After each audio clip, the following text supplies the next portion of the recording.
non Pape Malick Ndour dafa juum dama jàpp ne xamul institution bi di Cour des comptes ba pare xamul liggéey bi Cour des comptes def nu mu demee. Déjà il va falloir rappeler quelque chose xam nga boo xoolee Sénégal en 2012 dafa am benn loi ñu koy wax loi 2012-22 du 27 décembre 2012 portant code de transparence dans la gestion des finances publiques.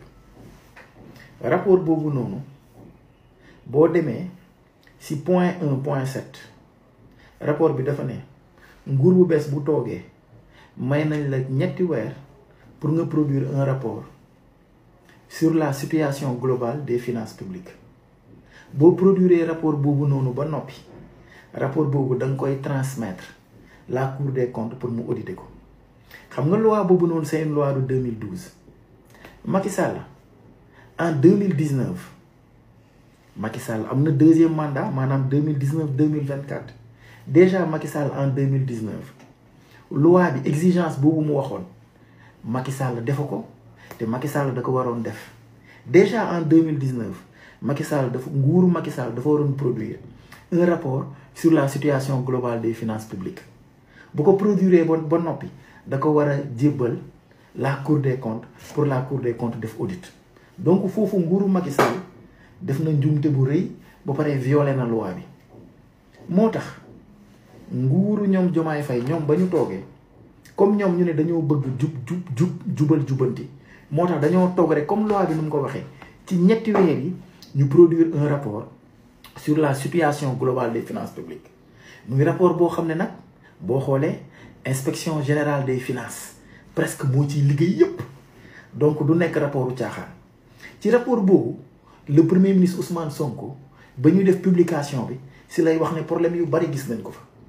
gis nañ nguuru Sénégal bu Macky Sall wax ay chiffres yoo xam ne amul gis nañ ci ay njuuj njaaj gis nañ ci ay wax det boo xam ne amuñu ko alors que ëpp na ko mais loolu noonu publication boobu code de la transparence bi dafa ne non doyul.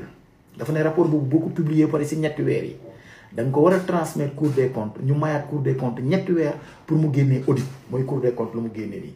donc Cour des comptes lu mu génnee nii encore une fois c'est le rapport d'un rapport mën naa wax ne Cour des comptes lu mu génnee nii c'est le rapport de l'inspection générale des finances wala c'est le rapport du gouvernement ci gàttal. donc Cour des comptes lu mu génnee nii c'est l'audit du rapport. Cour des comptes nag may rappeler ne c'est une institution de haut rang c'est une institution de classe exceptionnelle bu mën a utiliser terme boobu noonu du ku nekk moo mën a nekk membre Cour des comptes magistrat yi nekk Cour des comptes ay membre am ay ndaanaan lañu. la démarche de la Cour des comptes se veut scientifique et contradictoire moo tax Cour des comptes ci liggéeyam dafay teg ay critères audit bii Cour des comptes daf ko basé ci ay critères yoo xam ne xaar leen ma wax leen ko. benn exhaustivité. Toutes les informations portant sur les recettes, les dépenses et les opérations de trésorerie sont retracées dans le rapport du gouvernement. Exactitude. Les informations financières et budgétaires sont exactes et vérifiables. Rattachement. Les opérations sont enregistrées dans la bonne période. Classement. Les opérations sont enregistrées dans les comptes appropriés. Existence et réalité. Les opérations décrites sont réelles et ou probables. Donc, Cour des comptes waxantuwul. Et encore une fois, lii du rapport kese. Lii c'est l'audit d'un rapport.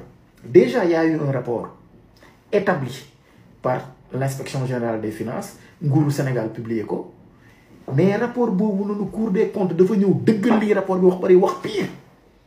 donc monsieur le ministre attention munoo toog nii ci ay déclaration bëgg a remettre en question la Cour des comptes. La Cour des comptes c'est une institution de rang exceptionnel, c'est une institution de renom. Attention Cour des comptes lu mu wax ci rapport bi ñun loolu la ñu war a waxtaanee. Regarde. Les travaux réalisés par la Cour des comptes montrent que l'encours de la dette est supérieur à celui affiché dans les documents de reddition. 13 milliards la nguuru Macky Sall waxoon ndekete bor bi ëpp na loolu ndekete bor bi ñu toll ci 18 milliards et quelques. L'encours total de la dette de l'administration centrale budgétaire s'élève à 18 milliards 558 millions tel. Au 31 décembre 2023 et représente 99,67% du PIB. Des comptes bancaires commerciaux mouvementé sur ordre du ministre chargé des finances utilisé pour couvrir des dépenses budgétaires xoolal ma loolu rek mën naa la ci yokkal yeneen attention la Cour des comptes c'est pas de la blague hein. Immeuble yi ñu jaay immeuble yi dafa bari immeuble Parchat immeuble d'âge ministère des finances et du budget immeuble des eaux immeuble Pasteur immeuble ex-DEP immeuble ancien palais de justice immeuble Rose immeuble ministère des finances et du budget immeuble building administratif immeuble ex-école des douanes mais c'est fou hein. Et puis situation consolidée des dettes résultant de substitution regarde BDF banque BDF substitution de l'État du Sénégal à la société DOAG dans toutes ses obligations de débiteur.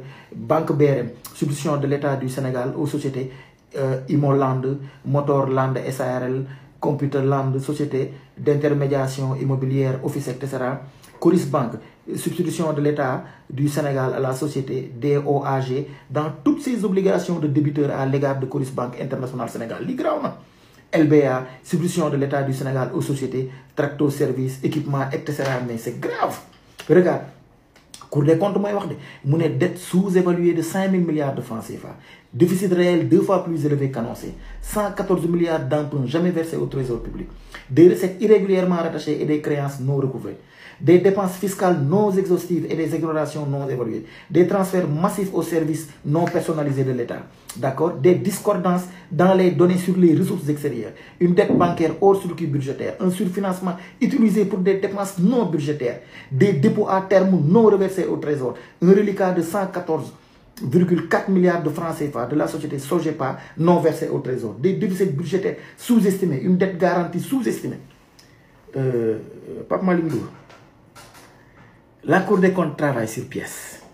La Cour des comptes buy liggéey day interroger direction yi day laaj directeur yi day laaj service yi day laaj ci banque yi donc liggéey bi du liggéey waxal liggéey boo xam ne c'est des chiffres xam nga sa compte bancaire boo amee 1000 francs ñu ne sa compte bancaire 1000 francs la am ñu laaj banque bi ne 1000 francs la am ñu vérifier ci compte mu doon 1000 francs loolu da nga ko mën a remettre en question.